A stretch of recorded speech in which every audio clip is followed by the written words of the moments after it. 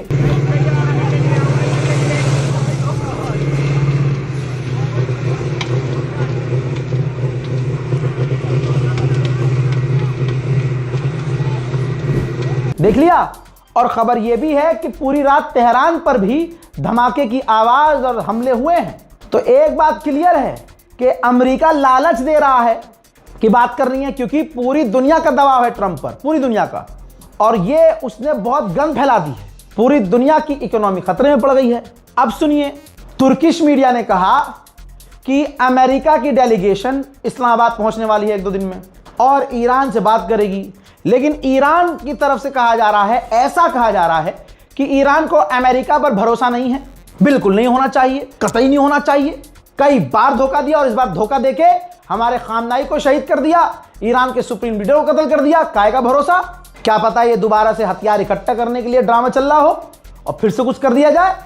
तो अमेरिका के ऊपर ईरान को भरोसा नहीं है, तो इसलिए इस्लामाबाद जाने की बात ईरान की तरफ से कंफर्म नहीं है।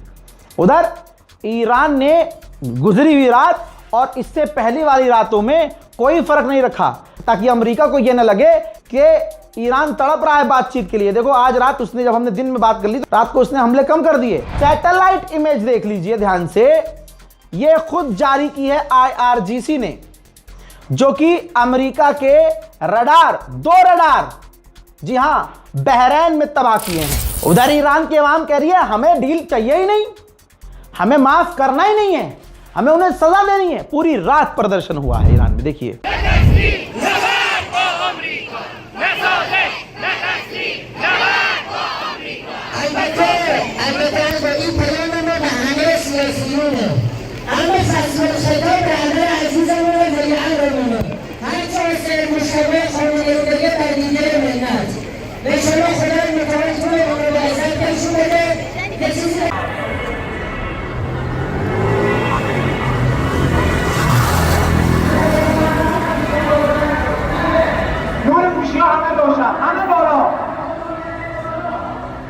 हम एक इक़्तिदार है।